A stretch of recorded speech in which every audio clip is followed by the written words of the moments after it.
Urifuza kumenya byinshi? Kurikira ikiganiro Imbumbe Knowledge.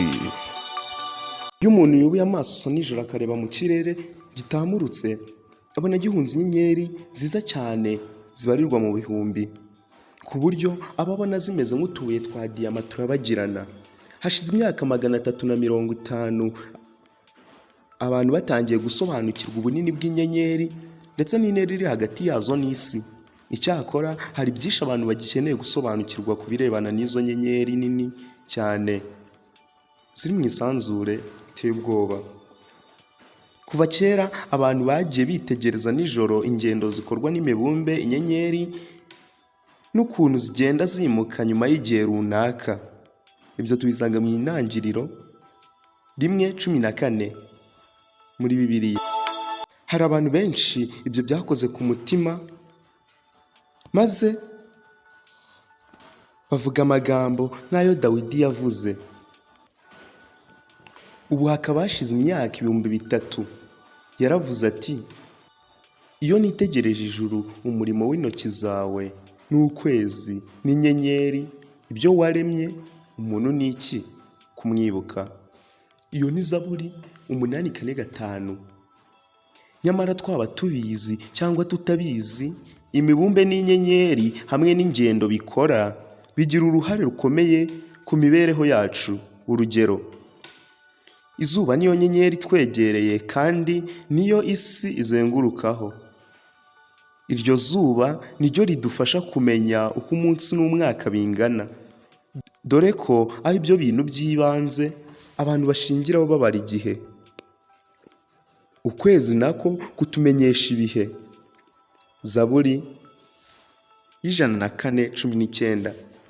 Nanone inyenyeri ziyobora abantu bakora ingendo zo mu mazi, kandi zigafasha n'abahanga mu gutwara ibyogajuru kumenya inzira babinyuzamo n'ibindi. Kubera iyo mpamvu hari abibaza niba inyenyeri zidashobora kudufasha kumenya ibindi bintu uretse gusa kutumenyesha ibihe no gusobanukirwa neza iby'Imana yaremye. Ese zishobora kudufasha kumenya ibizatubaho mu gihe kizaza cyangwa akaga katwugarije? Ibyo kwitegereza inyenyeri hagamijwe kumenya ibizaba ku bantu byakomotse muri Mesopotamiya ya kera, ahagana mu kinyagihumbi cya 3 mbere y'ivuka rya Yesu Kristo. Abantu ba kera baragurishaga inyenyeri, bari abahanga mu kwitegereza ibibera mu kirere.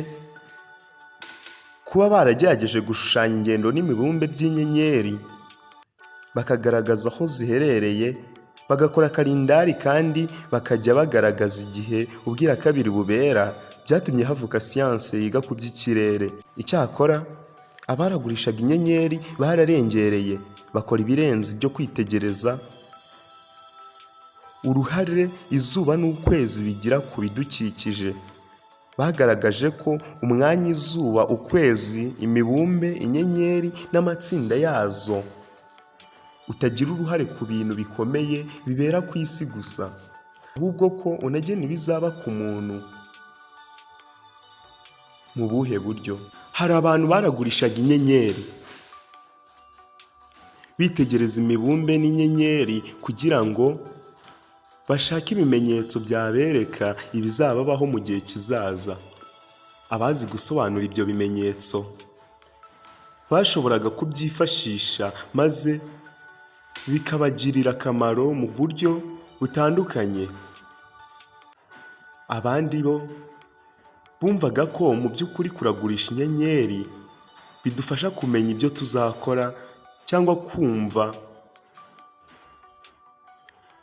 ko bidufasha kumenya igihe gikwiye cyo gutangira ibikorwa runaka cyangwa se gutangira umushinga wihariye. Bavuga ko ibyo umuntu abimenya iyo yitegereje ukuntu inyenyeri n'imibumbe bikurikirana, agasuzuma isano iri hagati yabyo n'iri hagati yabyo n'isi. Bavuga ko uruhare bigira ku muntu rugenwa n'umwanya. Bavuga ko uruhare bigira ku muntu rugenwa n'umwanya inyenyeri, imibumbe byari birimo igihe yavukaga. Abahanga mu kuragurisha inyenyeri ba kera batekerezaga ko isi yari hagati mu isanzure ry'ikirere, bityo imibumbe n'izindi nyenyeri bikaba byarayizengurukaga hakurikijwe uko birutanwa mu bunini n'ibiro byazo.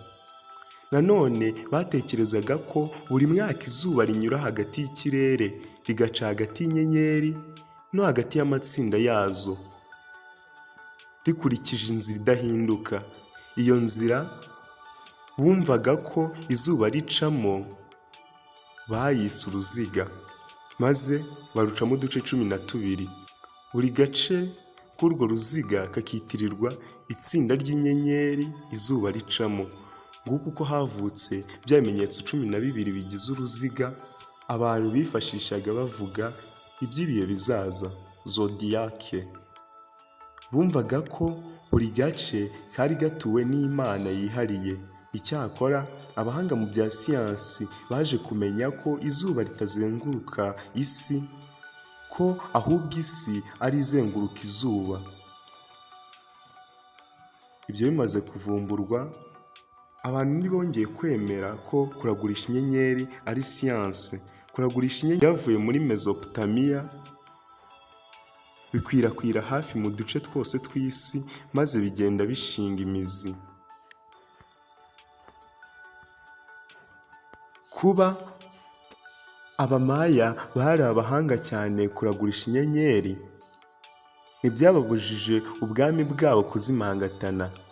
Inzu bitegerezagamo inyenyeri ya Elikarakol iri Chichen Itza muri Mexique yo mu mwaka wa 750 ndetse na 900. Ariko kandi Bibiliya iduhishurira ibintu by'ingenzi bizaba ku bantu vuba aha. Itumenyesha ko vuba aha ubwami dusenga mu isengesho dusaba Data wa twese buzaza. Ibyo tubisanga muri Daniyeli 2:44 ndetse na Matayo 6:9-10. Nanone itubwira ko imibabaro abantu bahura nayo yenda kurangira kandi ko itazongera kubaho ukundi, muri Yesaya 3:5-17 ndetse no mu Byahishuwe 21:4. Aho kugira ngo Imana igene ibintu byose bizaba ku muntu, itumirira abantu aho hariho hose kugira ngo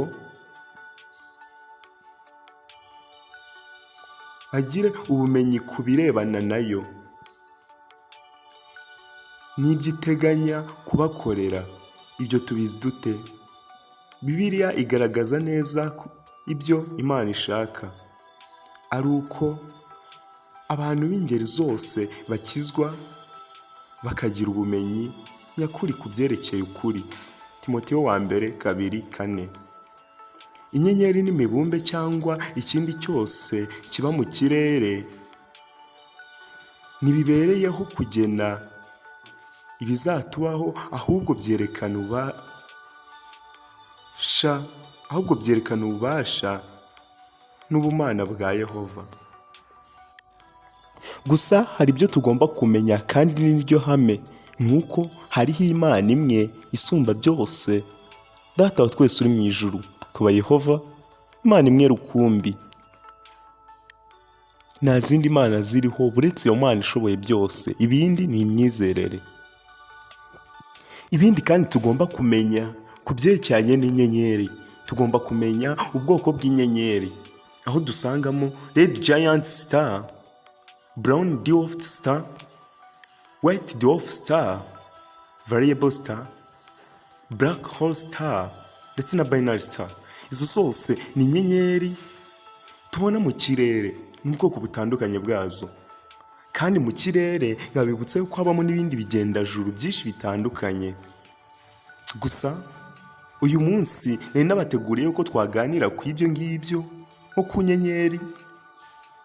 Ubutaha tukazatugaruka tuganira ku bindi bintu bitandukanye. Mbibutsa yuko ndi Uwimana Fiston, njye bategura kino kiganiro nkanakibagezaho. Murakoze, mbibutse yuko ari Imbumbe Knowledge. Ibihe byiza.